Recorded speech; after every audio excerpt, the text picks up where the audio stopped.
ein riesen Bildschirm mit den Einstellungen. Well, versed in saying goodbye to the wrong ones.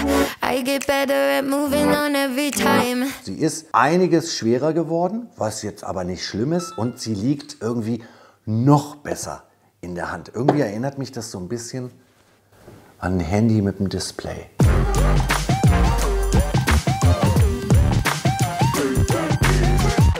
Das war der Herbst der Action-Cam-Hersteller.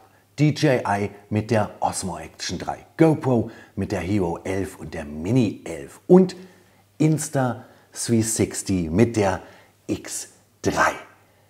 Einziger Unterschied oder großer Unterschied zu den vorgenannten: die X3 ist eine 360-Grad-Kamera. Was erwartet euch? Ein kurzes und schnelles Unboxing, dann natürlich die technischen Daten und dann geht es raus ins Feld.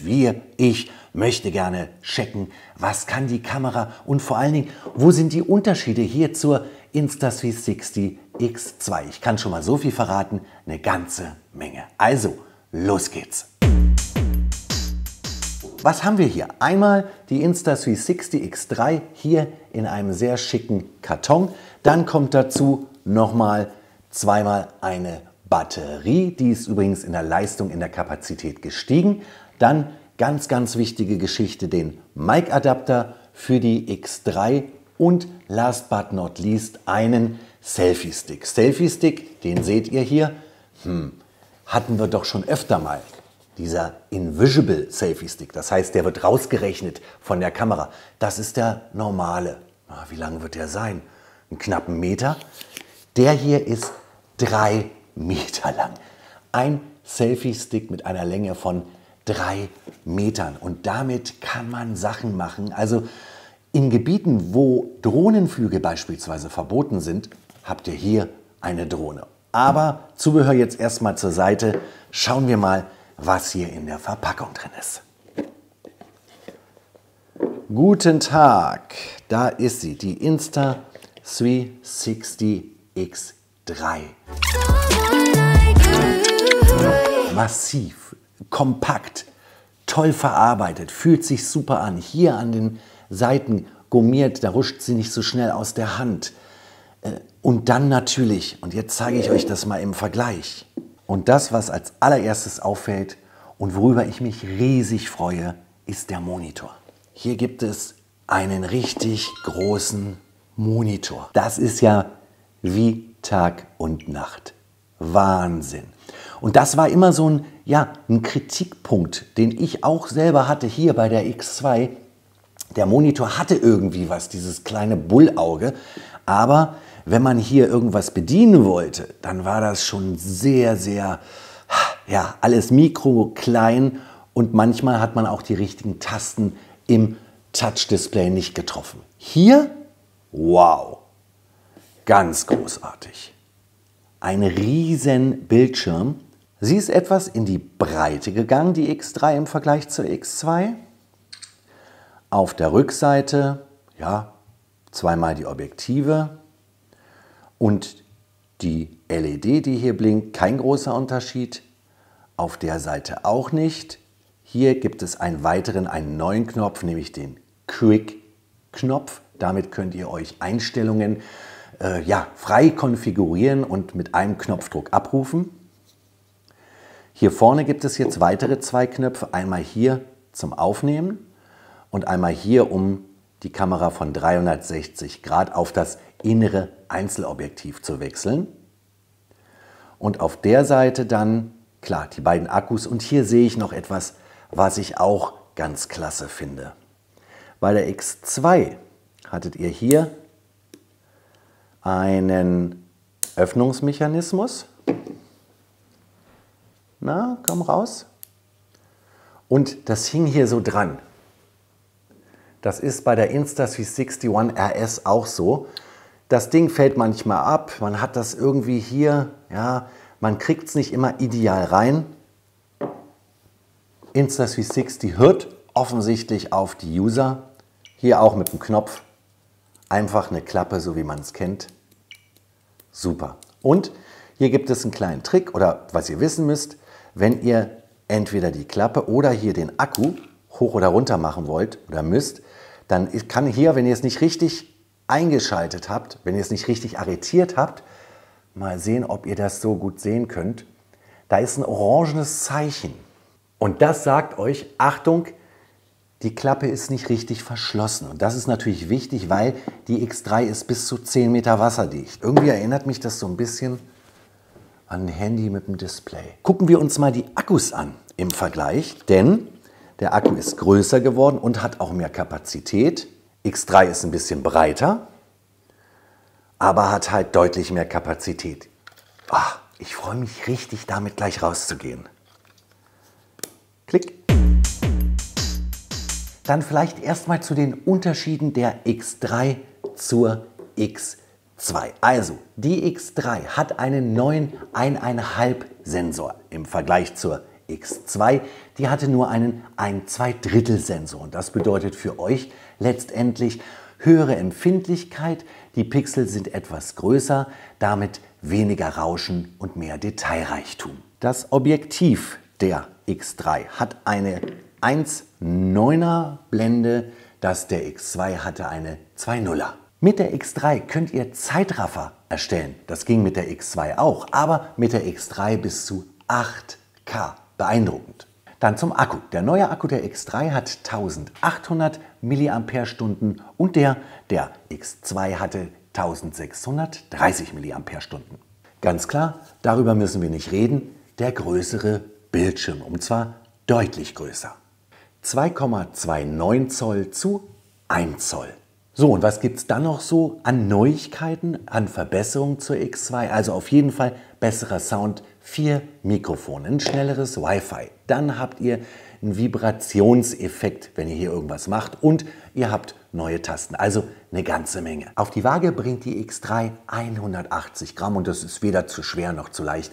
Das liegt gut in der Hand, ist ein gutes Gewicht. Kommen wir zur Videoauflösung im 360-Grad-Bereich, 5,7K bei 24, 25 und 30 Frames. Und noch etwas, was sich verbessert hat im Vergleich zur X2, die maximale Videobitrate, also das, was im Prinzip auf die Karte geschrieben wird, und das hat auch wieder was mit der Auflösung zu tun, 120 Mbit.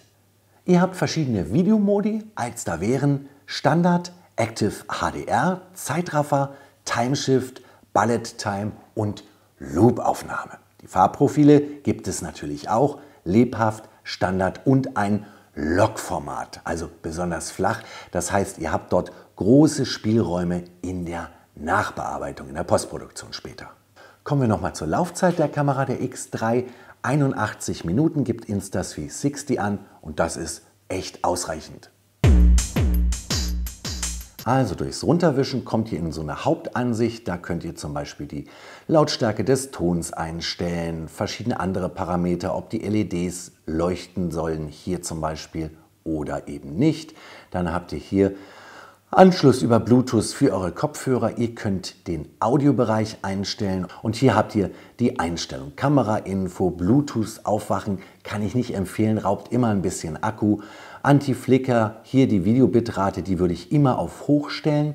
Dann habt ihr externe Mikrofonverstärkung, gute Sache, oder automatisch abschalten, die Sprache, SD-Karte formatieren und so weiter und so fort. Eine Sache wollte ich noch suchen, genau hier. Die Videoschärfe, da würde ich immer generell sagen, geht nicht auf hoch, sonst ist das Ganze überzeichnet, überscharf und im Schnitt könnt ihr da relativ wenig später machen. Am besten immer, damit bin ich gut gefahren, auf Mittel und da habt ihr eine tolle Qualität und wenn es dann wirklich irgendwo nochmal ein Mühe an Schärfe fehlt, was aber bei der X3 nicht der Fall sein wird, dann könnt ihr ja nochmal nachschärfen. Einmal hoch. Kommt ihr in den Bereich, dann könnt ihr hier unten rauf tippen. Da habt ihr dann richtig schön groß übersichtlich die einzelnen Auflösungsmodi. Im Standard FOV zum Beispiel 4K, 3,6K, 2,7. Das Ganze dann bei 3,6K bis 50 bzw. 60 Frames. Einen Druck hierauf, Wechsel ins äußere Objektiv. Das heißt, die Kamera ist jetzt wie eine Action-Cam. Und da gibt es einen Mode. Wie heißt der Mi-Mode? Das heißt, die Kamera verfolgt euch. Will jetzt gar nicht lange drüber reden, zeige ich euch gleich. Dann nochmal raufdrücken und ihr wechselt in den 360 360-Grad-Modus. Foto habt ihr dann hier und die einzelnen Bereiche. HDR-Foto, Intervallaufnahmen, Serie, Starlapse, also Astrobilder, Loop-Aufnahmen, Bullet Time, ein Timeshift könnt ihr machen, Zeitraffer, dann aktives HDR, das finde ich super, das braucht es heutzutage auch, testen wir auch, und natürlich Video. Ja, ich habe verstanden. Und dann könnt ihr hier auf dem Bildschirm, wenn ihr ein bisschen länger raufdrückt, die 360-Grad-Ansicht schön durchscrollen. Und Leute, ganz ehrlich, mit diesem Monitor jetzt 2,3 Zoll kann man endlich mal was sehen und das Bild super beurteilen. Und vor allen Dingen, ja, man kann halt hier auch raufdrücken und Einstellungen machen, ohne dass es besonders hakelig ist. 5,7K bei 30 Frames im 360-Grad-Modus, 60 in der 4K-Auflösung. So, jetzt haben wir die X3 montiert vorne am Lenker meiner BMW R90 und am Helm ist die Insta360 One RS und wir gucken mal, also das ist so ein ideales Setup für Motovlogger. Denn ihr habt im Prinzip alle Perspektiven und gerade beim Motovlogging ist es ja dann schon manchmal langweilig, wenn man nur die Sicht nach vorne hat. Und insofern bietet es sich an, dass man eben durch die 360-Grad-Kamera hier jetzt dann vorne durch die X3 mal das Bild reframen kann. Macht mal rechts ein bisschen nach vorne auf den Fahrer. Das ist eine super Sache. Und Flow State sorgt natürlich dafür, dass das Bild immer schön stabil ist. Hier fahren wir gerade auf Kopfsteinpflaster. Und da seht ihr, da wackelt gar nichts.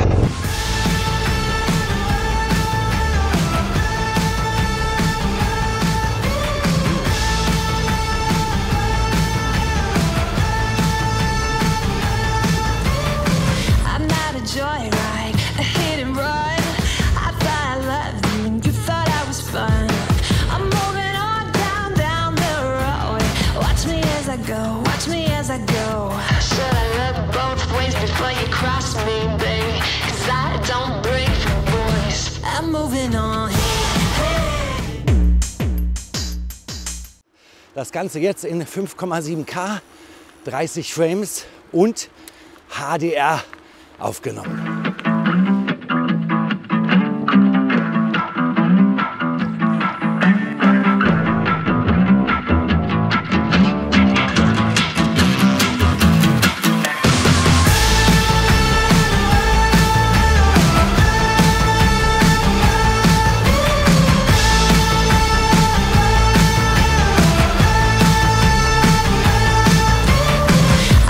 Joyride, a hit and run. I thought I loved you and you thought I was fun. I'm moving on down the road. Watch me as I go, watch me as I go.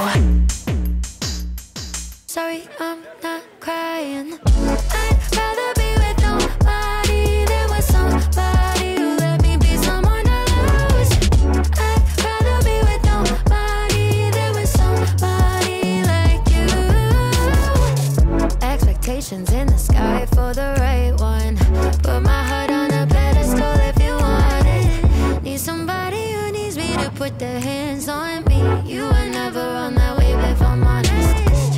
Doing my thing, working on me. Only got eyes for diamonds. Yeah, I'm vibing. Lost what you had, you want it back, but I'm just fine, yeah.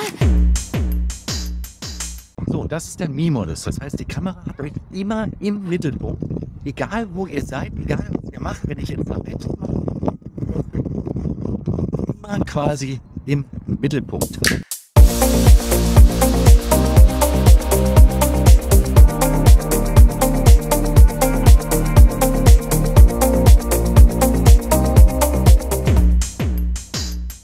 So, jetzt nochmal ein kurzer Blick in die App. Ich verbinde jetzt die X3 mal mit der iOS-App. Gibt es natürlich auch für Android. Und dann habt ihr hier alle Bereiche, die ihr hier super einstellen könnt. Also natürlich die 360-Grad-Drehung. Dann habt ihr hier oben den Bereich der Farbkorrektur, Standard, lebhaft oder Lock.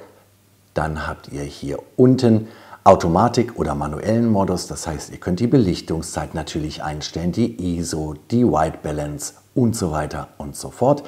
Dann habt ihr hier unten die einzelnen Bereiche, aktives HDR-Zeitraffer-Video, ähnlich wie auf der Kamera. Dann habt ihr hier den Wechsel zum 360 Grad oder eben zur normalen Frontkamera eben, wo dann auch der Mi-Mode läuft. Zurück geht es dann wieder auch hier über den Bereich Video zum Beispiel 150 Grad weg auf die 360 Grad Anzeige. Und hier oben könnt ihr dann einstellen 5,7K mit 30 Frames. Ja, also ganz klasse. Und in der App selber, das jetzt nicht unbedingt kameragesteuert ist, habt ihr sowas wie Stories. Und da könnt ihr, ja, zum Beispiel gibt es ganz viele Auswahlmöglichkeiten, Free Throw, Cinelapse, Clone Loop und so weiter.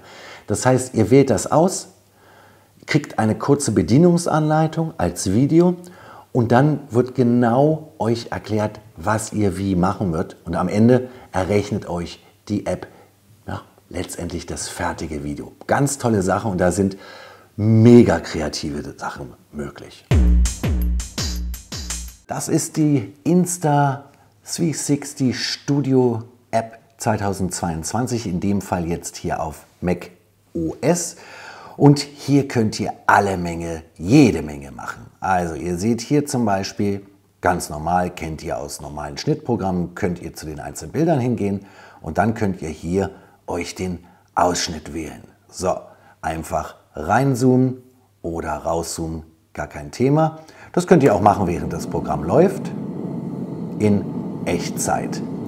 So, aber was kann man damit noch machen? Ja, ganz einfach. Hier jetzt zum Beispiel setzt ihr einen Frame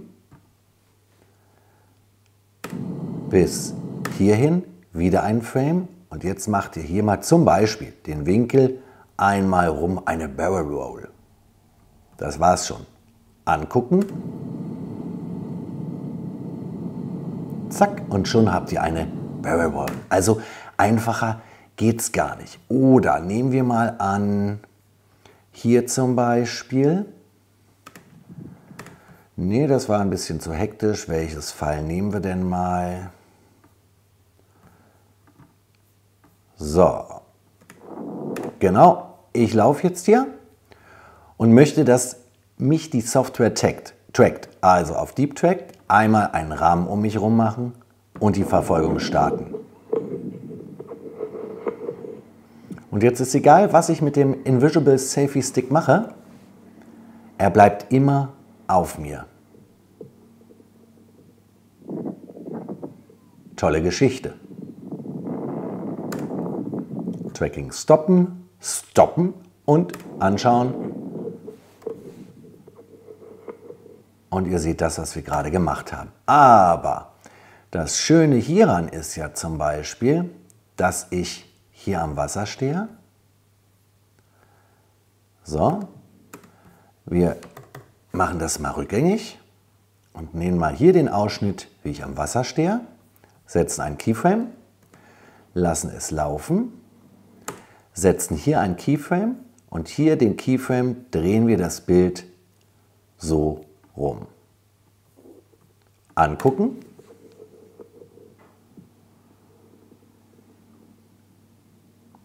Magisch und total einfach. Dann habt ihr hier die Möglichkeit, das Ganze zu exportieren. Entweder als 360-Grad-Videos, dann könnt ihr in eurem Schnittprogramm in Premiere oder Final Cut, da gibt es jeweils Plugins für, nochmal nachbearbeiten oder ein 1:1 Video, dann hier Bitrate immer auf volle Pulle, Auflösung haben wir hier Full HD und dann empfiehlt sich H264 oder 65 dauert halt deutlich länger in der Bearbeitung oder wenn ihr die absolute Top-Qualität habt im ProRes 422. Ihr seht unheimliche Möglichkeiten hier in der Insta360 Studio App das Ganze zu bearbeiten. Also die Evolution der X2, der X2 hier zur X3 ist super gelungen. Ich bin schier begeistert von dem großen Monitor, bei dem man nun endlich mal ablesen kann, was Sache ist und die Bedienung eben auch mit Wurstfingern etwas besser oder viel, viel besser möglich ist. Auch eine qualitative Beurteilung des Bildausschnitts und der Parameter sind hier mit diesem großen Bildschirm möglich. Aber das ist natürlich noch lange nicht alles. Das ist erstmal das, was man als allererstes sieht. Der Sensor, der größer geworden ist, auf Halbzoll-Niveau. Toll, super, gerade auch für Aufnahmen, um ein bisschen mehr Schärfe zu haben oder auch, wenn es ein bisschen dunkler wird, ein bisschen Dämmerung ist, dass wir hier ein deutlich besseres Rauschverhalten haben. Die vielen Möglichkeiten mit diesem Teil hier sind gigantisch. Klar, das gab es auch schon bei der X2, aber die X3 ist einfach irgendwie, ja, die X-Serie ist für mich jetzt richtig erwachsen geworden. Ich habe richtig viel Spaß gehabt bei meinen Aufnahmen. Wirklich, man denkt immer wieder, jetzt kann man das nochmal probieren und das nochmal probieren. Und der Akku, der hat den ganzen Tag durchgehalten während meiner Aufnahmen.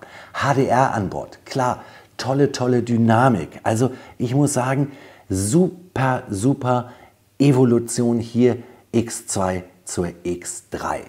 Solltet ihr aufrüsten, wenn ihr eine X2 habt? Ich sage eindeutig ja, wirklich. Das Mehr an smarter Bedienbarkeit, aber auch an Bildqualität, auch an Tonqualität, ja, das lohnt sich auf jeden Fall. Ja, das war meine Review zur Insta360 X3. Ich bedanke mich bei euch fürs Zuschauen und grüße wie immer aus der Hauptstadt Tech for Fun.